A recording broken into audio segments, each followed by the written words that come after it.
Good morning, good evening, good night, good afternoon. This is I Will Not Lose podcast with Tony Ortiz. We have a special guest in the building today. I'm here joined by Ryan. You're in for a good one. So let's get the paperwork out of the way. Shout out to my Spotify listeners, Apple Podcasts, Google Podcasts, Stitcher, and YouTube. This is one you definitely want to watch in.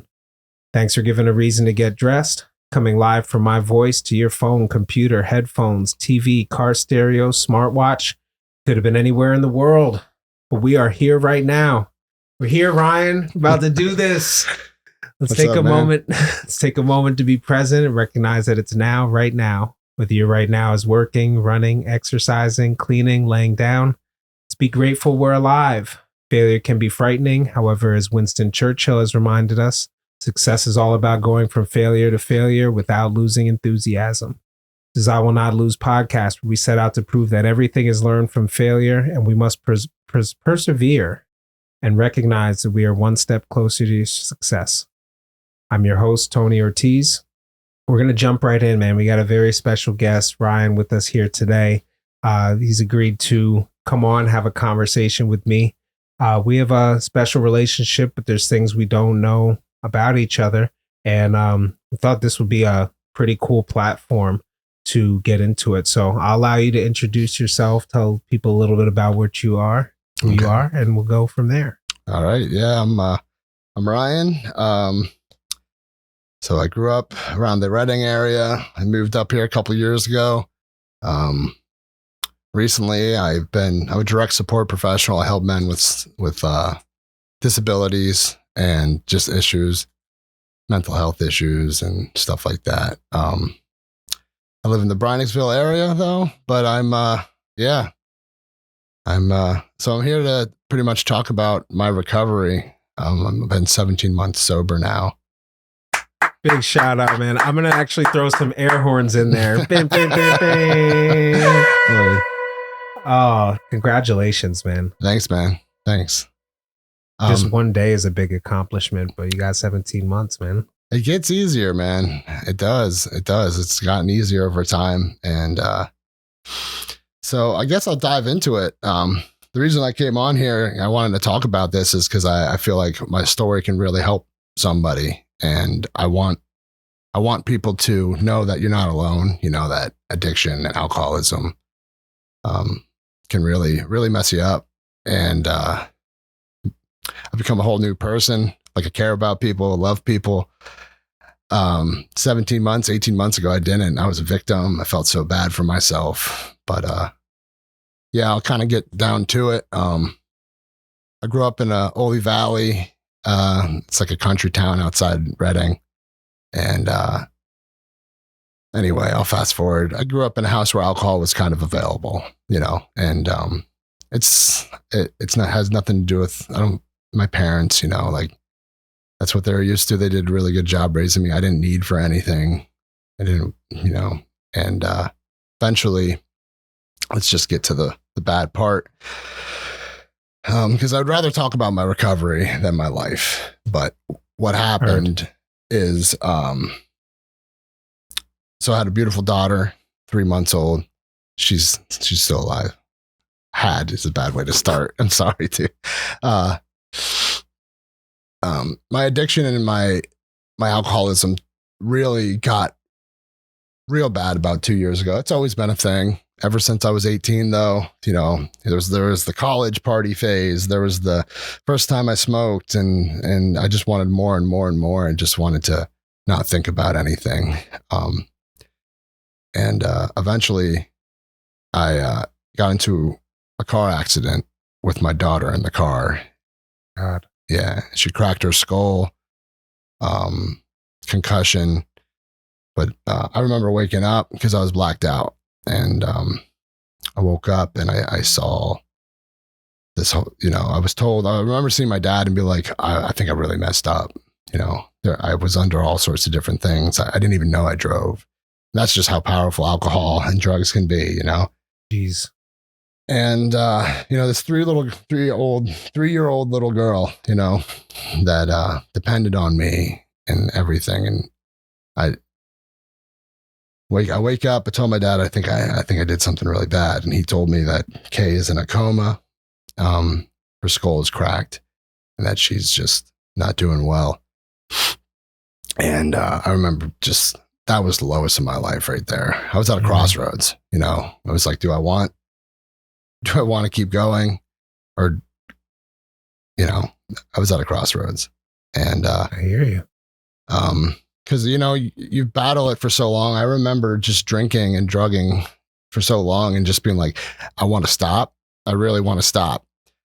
That's after the bender. That's after the bad night of partying. I need to stop doing this. And then the evening comes and I'm right back at it again. Something would happen in my mind that just something happened that I couldn't stop. And I didn't know how to get help for it until something really bad had to happen. So, she ended up waking up, you know, and being in pretty rough shape. And she had to go to a rehab, physical rehab. Like therapy. Yeah, for months. And then she had to wear a helmet. And by God's grace, man, she's doing amazing, you know, but it took a lot, man. I remember the first time I went in to see her, you know, I broke my leg and broke my ribs and had a concussion. I was a mess too, but yeah, you know, gives a shit. Yeah. I'm sure you probably wished for worse. Oh, like, yeah. Oh man. It ended up being a blessing to have my leg broken though, because I had to sit and be myself. I had to sit with my thoughts. Which is like a battleground, bro. You know, it was a battleground for a long time, but eventually it really, like I said, I think it was a blessing for me to be there. This was the biggest, craziest thing that ever happened. My daughter, she's doing great now. How old is she now? 4. Okay. 4. And I'm actually going to start getting supervised visitations with her again soon. So air horns for that, man. Yeah, man. That's awesome. You know, I have a really bad time. I get self-righteous sometimes and I really want it now, you know, like she's my daughter. Yeah, right. And I get resentful towards other people that are not allowing this to happen. But I have to remember that these people saw her in a hospital bed, tubes hooked up to her. And they had to pretty much help her until then. They're going to have a resentment towards me. They're going to be scared to let me see them. And it was hard, dude. It's still because, you know, I'm the man. That's my daughter. Yeah, you know? Did all this. Yeah. You've earned it, right? Right. Yeah. Right. And yeah. Oh, man. So what's going on with the supervised visitation? You just see her every other week for 1 hour. And when I first heard that, I was mad. You know, I was mad about it. But it's another thing. I got to humble myself, man, and be like, okay, like I know what I did and I have to accept that. But, she's doing good, but I'll start talking about my journey a little bit. Yeah, please.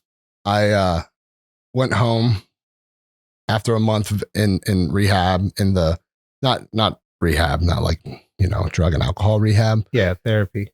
Yeah. And I went home and I was by myself in my house. And the house was, I also have a stepdaughter, which I don't see much anymore now either. She lived with me. And, you know, you go home and you have 2 little girls' rooms empty. It was, like I said, it was a mental battlefield, bro. And I was so alone. And all I know how to do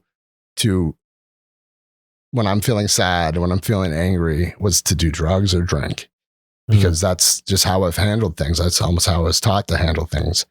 And I started asking for help, man. I asked, first thing, I actually asked for a social worker, and she came out and she sat down and she's like, have you considered getting help for your addiction? And so I started going on these meetings, reaching out to people that have experienced alcoholism and addiction, and they loved me, you know, when I couldn't love myself. I mean, I was so down and out, man. Like, you know, my mom and my dad, they were always going to be there for me and stuff, but my family and towards the end, my friends were all people that drank and drugged like me too. So Right. they weren't really there. And I don't know that I wanted them there either, but I mean, I hope they're doing well. But, these people that I found, this fellowship of people to help me out, they loved me, man. And I started going and being with them. And, I just started to, damn. I mean, Take a second, man. yeah. It was hard. It was the hardest thing. But like I said, I think me being stuck in the house with a broken leg, I couldn't do nothing, you know? I had to sit there. And I started going to these meetings. Should I just say it's AA? I'm sure people can put together, but that's fine. Yeah. I went to AA. All right. Yes. Yeah. So I started going to AA. And I just, one day at a time, man, just stayed sober one day at a time. I started learning new things about myself, dug deeper into my problems. It was just crazy, man. Cause when I was drinking and drugging, I was a very egotistical, too much pride and, self-righteous. Like I never wanted to be wrong. And there's so many of these underlying issues for me, I think made me drink as well. Like, insecurities. Eventually, I got sober. Sorry, I'm fucking up. Fucking up? How? Yeah. You're good, man. All right. You're good. Yeah, so I didn't see my daughter for a long time until recently. I'm going to start seeing her April 7th at 11 a.m. Will be the first time I see her. That's about 3 weeks from now. Right. The time of recording. Right. Oh man, that's so awesome. Yeah. Yeah, man, I'm super excited. But back with my recovery, you know, it was one day at a time, really. I ended up getting a sponsor and talking with him, called him every single day at noon. And this guy was so cool. Like I just, you know, I talked to him about life and,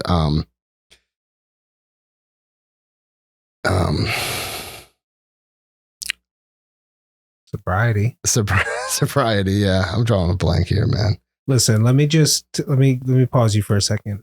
What you're doing is so unbelievably brave. It's so unbelievably selfless. You don't have anything to gain. Like this is all for someone going through this. Someone who, imagine if you heard a podcast and was like, wow, there's some place I can get help before things got worse. So congratulations to you, like, and your bravery to be able to do that. Right. If you don't want to, we stop at any time, but you're not giving a speech. I just want to remind you where you are. You're in your friend's basement. Right. You know? Yeah. Like, yeah, I really just wanted to be able to come here and like tell people, dude, that if I would have heard a story similar to mine, maybe before my accident, maybe it would have really rung a bell with me or something. And maybe it wouldn't have, but I just, you know, I want people to know that, you know, you can get help and you don't have to live like that every day. And, you know, I never realized how bad it was while I was in it because I was so used to it. But yeah, my whole perspective on everything changed. Like I said, one of the first things I said, I was like, I love people now. Like, like I can see them for what, you know, like there's people that I've met. And so at 6 months of sobriety, I got a job and I went into the real world. When I say the real world, I was so used to talking to these people and that are, you know, spiritual and like loving, and I felt like that was real life almost. I'm like, that's funny. Yeah. It's misleading. Yeah. So you got a taste of the real world then? Yeah. 6 months in? Yeah. I'm still on crutches and I got a job at a gas station, right? And I needed to get out and do something. I snapped my femur in half. So, yeah, I got a steel rod in there now. And the doctor told me that I'm not going to be able to shoot jump shots anymore. Little does he know, I was shooting last night, bro. Yeah, I was probably like 2 for 20, but it's all good. We'll work on that. Doctors love to tell you what you're not going to be able to do for how long you're not going to be able to do it. I mean, big shout out. I know doctors, they're not all terrible, but yeah, I personally don't listen to what they say when it comes to sports. Right. Right. They're just trying to. Yeah. Ice it. I listen to what the trainer says. Ice it 20 minutes on and off. I don't know if you can do that with a broken femur. I don't know, man. I definitely noticed I got 2 pins in my knee too, but I was so lazy. I didn't like go to physical therapy. I didn't like I had a physical therapist coming out every week at that time, and he would give me like, he'd come to my house, he'd show me these papers. He's like, do this, this, and this. I'm like, yeah. And then I never did any of it. And then I'm wondering why, like, my leg was messed up for a while, but now I'm getting it back. I've been going to the gym. That's another thing. I never was an exercise guy. I played sports when I was a kid. I played basketball. I was the fat kid that played basketball. I was like a Zach Randolph, you know what I mean? Like I was all box out. I was all power post moves. And then I would get so resentful, man, towards the coach because they make us run. And I'm like, you're taking away the one good thing I'm at. Yeah, right. Put me in for 5 minutes, bro. That's great. Oh, man. But no, you were telling me a bit in pre-show you lost some weight recently. Yeah, 35 pounds I'm at now. Oh, man. And you hooked me up with those smoothies, bro. That has worked for you? Yeah, I've been substituting that. Every time I'm packing the spinach in the top, I think of you, like shove as much as you can. Oh, man. Shout out to the random post I read that on. That always stuck for me too. Yep, you got to pack the spinach in as much as you can get. Right. Do you know the recipe off the top of your head? No. I haven't been doing it recently. So you told me to get ground flaxseed. So I'll do a little scoop of that. Flaxseed and wheat germ. Yeah, I didn't get that yet, but I do a protein powder because it's like a substitute for my meal. And I put that in there. Yeah, I was like 345, bro, at my max weight. I was like Vince Wilfork. Wow. Yeah. Oh my gosh. Yeah. I was feeling pretty bad. But then after I quit, drugs and drinking, and I quit cigarettes, I had this coping where I needed to cope still at night. Needed to eat. I can relate. No, not that I can relate. I can empathize. Like I can, you got to replace it with like something. McDonald's became my thing. And, yeah. I think cutting out fast food is a big one. I don't know. I've struggled with weight as well. That smoothie that I gave you was something that I used to lose weight, and then I'm recently this year off a bunch of weight, but nothing as crazy as like I was never 345. I mean, that's up there, bro. I'm so proud of you. That's a defensive tackle on a 3-4 defense. I'm supposed to plug the run, you know? Hell yeah, man. Swim. Yeah. Oh, man. But I'm super proud of you. See, I've only ever known you since you've been in recovery. Yeah. So this is all news to me. Like, I have no idea dealing with that or going through that stuff. I've only ever known you as love. You've only ever shown love to me. So, I mean, that's insane. That's dope. The transformation from how I felt before, it was like I was trapped, felt like I was trapped in this cycle of life, like with drugs and alcohol. And, to be able to, it's really unfortunate. It had to lead to something like that to happen for me to recognize it.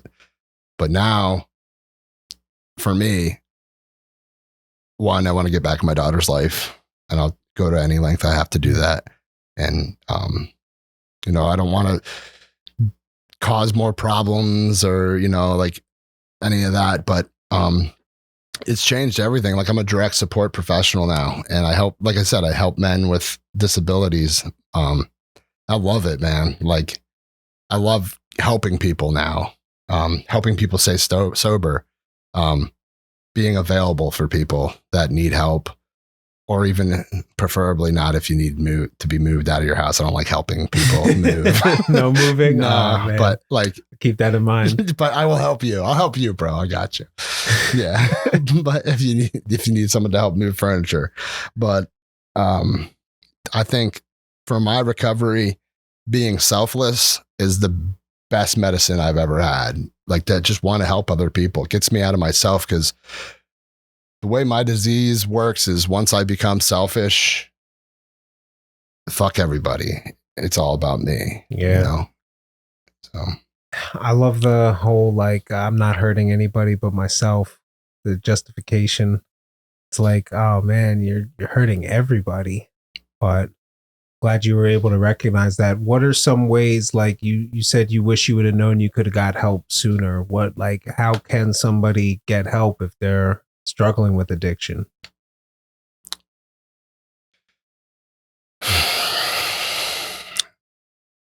For me, AA has been a huge thing. The anonymous programs. I know I'm not supposed to promote it, but it's been a huge help for me. Rehab. I know nobody wants to go to rehab. Yeah. But if you can get 28 days to go there, and they're just going to teach you the things you need to know to move on in your life.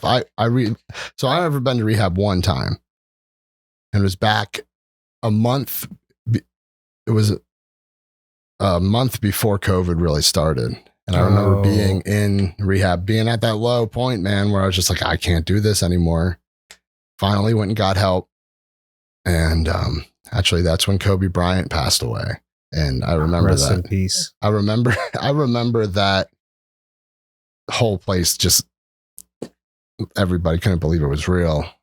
The Super Bowl was going on around that time, but then COVID started, and I went to rehab, and I learned a bunch of stuff. I loved what I learned, but I got out and I drank at somebody, Did you? Yeah.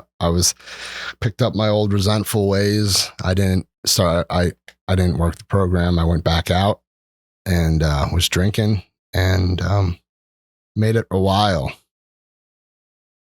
And then this happened. But that I'm hoping to be a one-time relapser, and because I can't go back out there. For me, the alcoholic like me, it's drink is to die.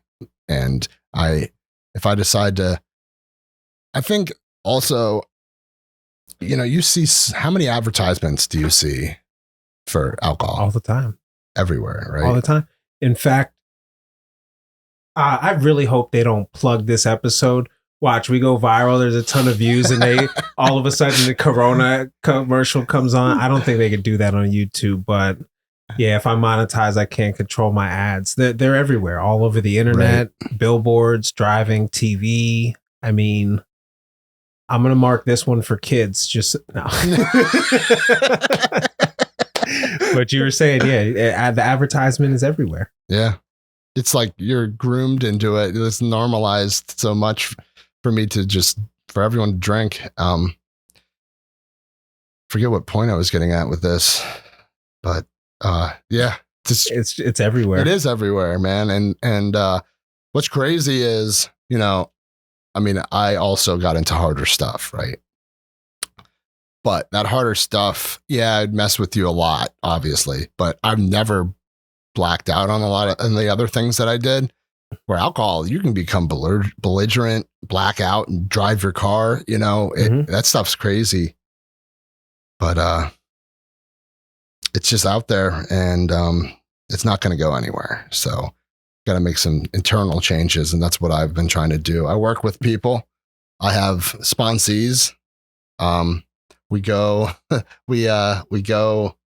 I just like to go do things now, active, like, because my life before, I would I never wanted to go do anything. I remember I used to love fishing as a kid.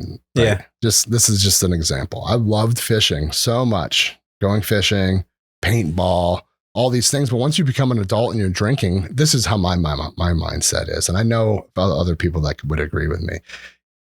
You would rather just drink and talk about those things. We should go sitting there.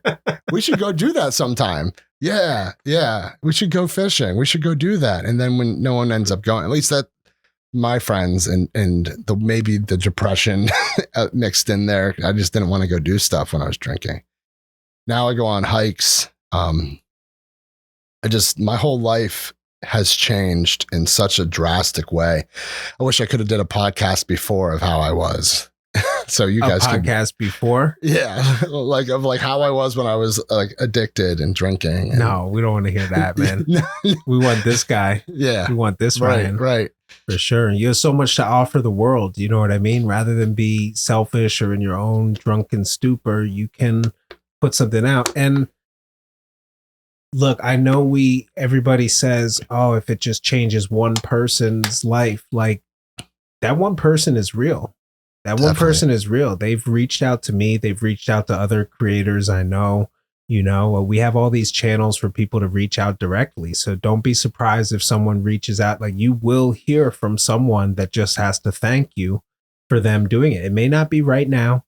It may be in a while. Maybe a year from now, somebody says, hey, man, listen, it's been a year since I had my last drink. I heard your podcast and this is how I took it. So, I mean, who knows? And if not, man, I'm just glad that you can get that off your chest, man. That's a lot. Yeah. That's a lot. It's definitely something that changed my life in a whole different direction. I don't recommend it for people that are struggling to get to a point where you make a devastating, like catastrophic event like this. And from what I've noticed, a lot of the people, I go to like AA meetings every day. I see all sorts of different people, what they're struggling with. They call them high bottoms. They call them low bottoms. But at the end of the day, I don't really think there's a difference. I mean, there is a difference. But like if you've gotten to a point where you can only handle, I remember how I felt before the accident, right? Miserable, hopeless, scared, angry. And it doesn't matter. At that point was my lowest, right? And I ended up getting into that accident after. Obviously, it was low, but you can have a high bottom, but you could just have had enough, you know, like nothing around your world has been destroyed. Once I got sober, my health has changed. Clarity, mental clarity, man. Like I've never had it before like this, you know? You're always in a fog, right? Yeah. And I also have like a fast mind, maybe an undiagnosed ADHD or something, maybe. And I've been able to sit down and read. That is crazy for me, man, because I could read out loud to you, but I would never, ever get like... Just read? Yeah. Oh, man, that's nuts. Yeah, my mind was so full of... I have peace now, you know. Started meditating. Insane. Recently. Oh, yeah? Every day or... Oh, I'm trying, dude. It's not really my thing, but I try to start my day off with it, and I do see the benefits of it. Mm-hmm. You know, I even with the gym, when I started going to the gym, my fat ass would go there for 10 minutes sometimes in the beginning. And now I go for like an hour. I do a mile on the treadmill. I do a different body part each day.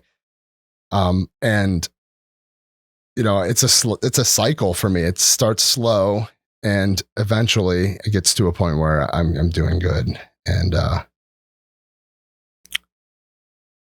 but man, the progress. Mm-hmm. It's insane. You'll be seeing your daughter a lot more than an hour every 2 weeks. Yeah. You know, you just gotta run with the system. You know, they go, you know, the story's not about me, but in legal trouble that I've had before, always tried to be accountable. Like, look, I did something to be here. Like, it's not the system's fault. It's not these people. Right. And at least everybody that, the people in authority really respected that about me. And it was complete. They didn't make it a hard time for me. They didn't have to do any of that sort of stuff. So it's it sucks that it had to go through such lengths, but I'm trying to think about all the positives out of it. Yeah. You know what I mean? If something bad would have happened to your daughter, would you really have gotten sober? That was one of the first things that I recognized in myself if that didn't happen. And it sounds selfish, right? A little bit. And I don't like saying it, but No, I don't think that's. I hear what you're saying. It sounds selfish. I disagree. I hear what you're saying. I mean, you got to find the light in it. It could have been worse, man. I think it's given me an opportunity to change a lot of people's lives. And she turned out, she's okay. She's God. Beautiful little girl, man. But yeah, so I want to start going to school soon to become a counselor. Like get a certification. Also, in 1 month, I can become a certified recovery specialist. When you hit 18 months, you can be a certified recovery specialist. I can work in rehabs and just. I want to spread the message, man. I want to dedicate my life to this kind of stuff, helping people. I have so much motivation now to do these kind of things. Yeah. I'm gonna get you podcasting. Yeah. Help you get the stuff to put together, man, because you got a great voice for it. Sound comfortable. I mean, you have a message to spread. So, I mean, yeah, I'll help in any way that I can. Definitely. I'll order pizza.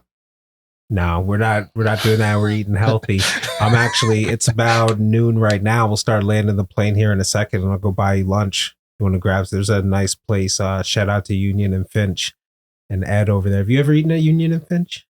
No. Oh man, I'm going to take you there after here. Okay. It's real good.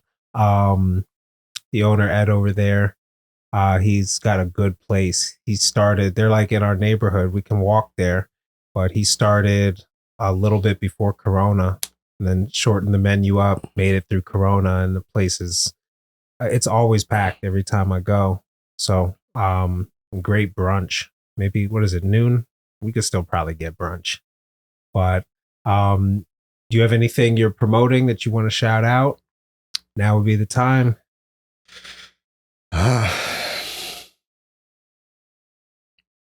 Do we follow you on Twitter, Instagram? Do you have anything like that, or? I don't, not yet. All right, we'll get you set up. Yeah, I would love to just let people know that you're not alone. When it comes to sobriety, getting sober, and it's not as bad as you think. Like I remember, oh my God, those people are sober. They got to be like, they're like, that's to suck. Like I don't know why my mind always thought that. There's a stigma behind.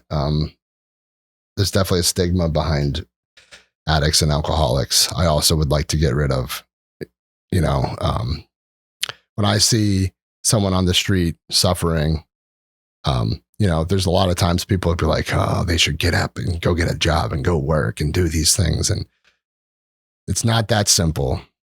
You don't know what's battlefields going on in that person's mind that we just don't know. And I just want to be an advocate for people to be able to get recovered. If you use AA, if you use NA, if there's all sorts of ways to get sober and stay sober.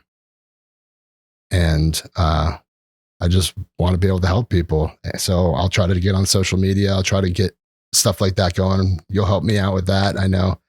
And yeah, for now though, that's probably it for now.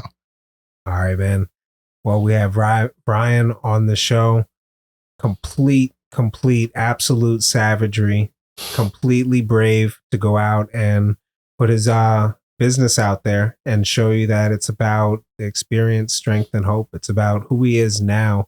I've only ever known him and just learned some things about his past today. So, big shout out. This is I Will Not Lose podcast, where we explore stories of success learned from failure and prove that everything is learned from failure as long as we persevere and pick ourselves up. To support the show, visit the website shows.acast.com/I Will Not Lose. Subscribe on your favorite podcast player, share the episode link, leave a comment. I'll make sure I get you a link and the Spotify links and stuff. You can find this all on there. But your contribution is appreciated, whatever you do. Thank you for listening. Thank you.